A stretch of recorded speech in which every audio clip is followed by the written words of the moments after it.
Amahoro nshuti z'umusaraba wa Yesu Kristo, bakunzi b'ijambo ry'Imana, bakunzi ba Hofami, tubahaye ikaze mu ijambo ry'Imana. Reka dushimire ko subscribe, wowe utarabikora bikore, ubane natwe mu ivugabutumwa. Reka dusenge. Uwiteka Imana ishobora byose, muri nyijuru n'isi, ndagushimye ndaguhimbaje, ngushimiye kujya neza kwawe kwiza, ngushimiye ko wongeye kunyemerera ngo nze mvuge ku ijambo ryawe. Nsengera wese ugiye kuryumva, nanjye ugiye kurivuga umfashe, byose ni mu izina rya Yesu Kristo umwami wacu. Amen. Amazina ni Gaston Prince, ndi umugabo, ndi umuvugabutumwa, mfite umufasha ndetse n'abana. Uyu munsi tuje gusubiza ikibazo cya kabiri mu byibazwa na benshi. Ese umuntu ashobora kuba mu muhamagaro utari uwe? Dusome ijambo ry'Imana, Samweli wa mbere 13:9. Haravuze ngo, nuko Sawuli aravuga ati, nimunzanire hano ibitambo cyoswa n'ibitambo by'ishimwe yuko turi amahoro. Aherako atamba igitambo cyoswa. Reka dusubiremo. Nuko Sawuli aravuga ati, nimunzanire hano igitambo cyoswa n'ibitambo by'ishimwe yuko turi amahoro. Aherako atamba igitambo cyoswa. Uyu uvugwa ninde? Uyu uvugwa ni Sawuli, umwami wa mbere wa Isirayeli, wagize ubwira birangira yivanze mu murimo w'ubutambyi kandi ari umwami wa Isirayeli. Kandi kubera kugira ubwira kwe no kujya mu nshingano zitari ize, byatumye Imana imurakarira ihita imuca ku ngoma. Turetse ko uyu Sawuli yayoboye Isiraheli imyaka 40, ariko imyaka 2 ya mbere ibanza niyo myaka yabanyemo n'Uwiteka. Isigaye yose 38 yose Imana yari yaramuciye ku ngoma. Kandi uyu nguyu Sawuli atangira kujya aterwa n'abadayimoni cyangwa se n'imyuka mibi, kubera ko Imana yari yaramuciye ku ngoma. Reka twibaze, ubundi kera muri Isiraheli byari bimeze gute? Kera muri Isiraheli bari bafite inzego 3 zikomeye mu buyobozi bwabo bw'igihugu. Kera uwa mbere cyangwa se urwego rwa mbere rwo muri Isiraheli rwari umwami. Muri Isiraheli bagomba kuba bafite umwami uyoboye igihugu cya Isiraheli. Icya kabiri, umutambyi. Icya gatatu, umuhanuzi. Izi nzego 3 nizo nzego zayoboraga Isiraheli. Yari umwami, umutambyi ndetse n'umuhanuzi. Inshingano za mbere, umwami yagomba kuyobora igihugu, zari zo nshingano ze ahawe. Na n'uyu munsi uburyo abami ubuyobozi bwabo ni ukuyobora ibihugu. Umutambyi muri Isiraheli yagombaga guhuza Imana n'abantu. Umuhanuzi yagombaga kuvuga cyangwa se guhuza Imana n'abantu, ariko binyuze mu buhanuzi akabwira abantu icyo Imana ibashakaho, ndetse bigatuma igihugu cyangwa se abantu bagira icyerekezo. Niyo mpamvu muri Isiraheli hari inzego 3: umwami, umutambyi ndetse n'umuhanuzi. Reka tuvuge ku nyigisho y'umunsi.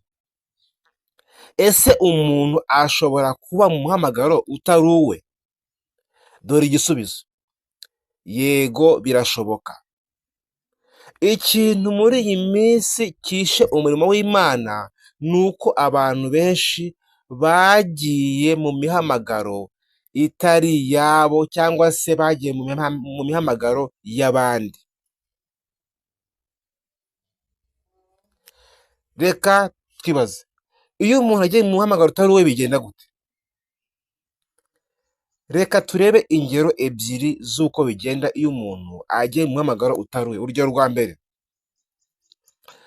uzajya kubona ubone nk'umuntu ni umucuruzi, nujya kumva wumve ngo umucuruzi yagiye ashinga urusengero.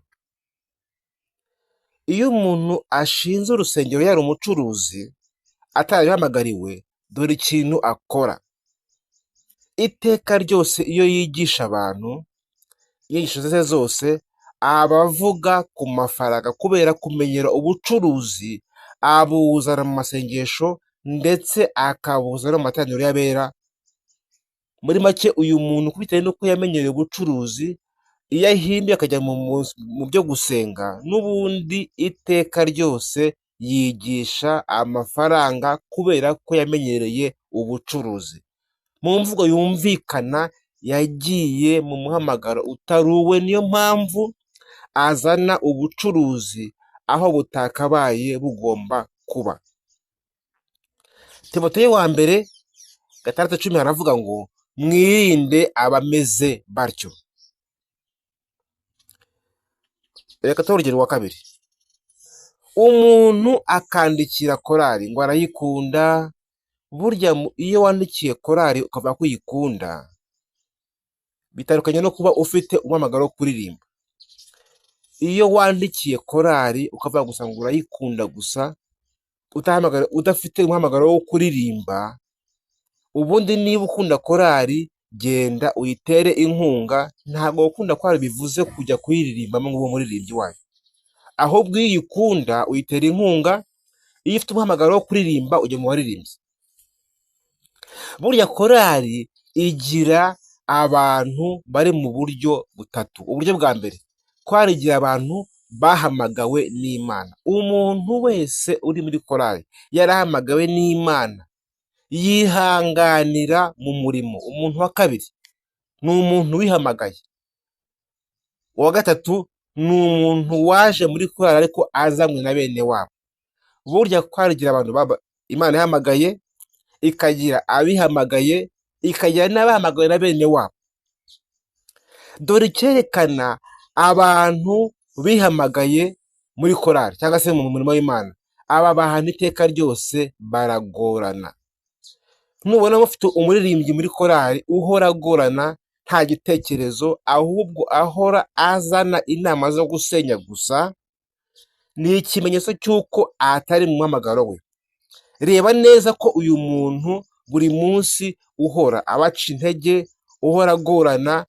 Benshi muri aba bantu benshi ni abantu baje mu murimo w'Imana w'uburirimbyi ariko batarigeze bahamagarwa, make bakaza bibereye mu kigare gusa. Reka tuvuge ku muntu wihamagaye. Burya umuntu wihamagaye we n'uwazanywe n'abandi, abangaba bombi bose ni kimwe. Icyo gusa bazi ni ukugerageza abandi gusa, kubera ko abo ngabo nta kindi kintu bashoboye uretse gusa kugerageza cyangwa se kubera abandi ibigeragezo. Bivuze rero ngo umuntu wese ukunda indirimbo ntabwo bivuze ngo ajye kumuririmbyi. Oya, umuririmbyi agomba kuba ari umuntu ufite impano yo kuririmba kandi Imana ihamagaye ngo ajye mu buririmbyi. Ni umuririmbyi wese, dusubiremo, umuririmbyi wese agomba kujya muri korari ari uko afite umuhamagaro cyangwa se yabihamagariwe. Apana kuvuga ngo urabikunda. Niba ubikunda cyangwa ukunda korari yitere inkunga, ariko ntabwo bivuze ko ukunda korari bikugira umuririmbyi. Uko uvuga naravuze ngo njyewe nkunda gucuranga, ngo rwose numva ncurangira iyi korari. Iyo ukunda umuziki cyangwa se uri umucuranzi, jya kubyiga ucanye aho wumva, ariko kuba ukunda gucuranga ntabwo bikugira umuririmbyi. Oya, kuba ukunda gucuranga ntabwo bikugira umuririmbyi, ahubwo ugomba ufite impano yo kuririmba ubihamagariwe, warangiza no gucuranga nabyo ukabyiga, bigafasha kugira ngo umurimo w'Imana utere imbere, ariko ntabwo ikimenyetso cy'uko uri umuririmbyi ari uko uzi gucuranga. Oya. Dore ikibabaje, abantu benshi bagiye mu mihamagaro itari iyabo nibo batumye umurimo w'Imana ugiraho ikibazo cyangwa se utukwa, make bitewe n'uko baraza, bitewe n'uko batari mu muhamagaro bahamagawe n'Imana, iteka ryose baca intege abandi, baragorana bitewe n'uko umurimo barimo ntabwo bigeze bawuhamagarirwa. Muzagirwa n'iki abantu bari mu murimo w'Imana bihamagaye, cyangwa se abapagani bari mu murimo w'Imana? Dore igisubizo, abantu bose bari mu muhamagaro utari uwabo cyangwa se badakijijwe, abangaba bose Yesu yavuze aho aba bantu muzagenda mubamenyera, ni ku mbuto zabo bera. Matayo 7:16 haravuga ngo muzamenyera ku mbuto zabo. Reka tubagire inama, abahamagawe umurimo w'Imana urabavuna ukabagora, ariko bawihanganiramo gusa. Nimuhumure, nyir'umurimo azabagororera. Abantu bose Imana yahamagaye bari mu murimo w'Imana urabavuna ukabagora, ariko bakawihanganiramo. Intambara zose bawugiramo zose barazihanganira, kubera ko aho bari barabihamagariwe. Abihamagaye baravunika, barateranya abandi, bafite amashyari, bagira amagambo y'urucantege, bahorana intekerezo zo mu butayu. Nubwo wabigisha ntabwo bashaka guhinduka, keretse bagiye mu byo bahamagariwe nibwo bakoroherwa. Umuntu wese wihamagaye nubwo wamwigisha ntabwo ashobora guhinduka, kereka nava mu muhamagaro arimo akajya mu muhamagaro Imana yamuhamagaye, nibwo azakora ibintu neza kandi akabikora yorohewe. Burya biba byiza kumva icyo nyir'umurimo avuga kuruta kumva icyo amarangamutima yawe akubwira. Burya ni byiza kumva icyo nyir'uyu murimo avuga kuruta kumva icyo amarangamutima yawe akubwira. Rimwe na rimwe kwibeshya byihuta vuba, ariko kugorora inzira bigora ugoramye. Rimwe na rimwe burya kwibeshya byihuta vuba, ariko kugorora inzira bigora ugoramye. Mwakire ijambo ry'Imana, muhaye muronke. Amen.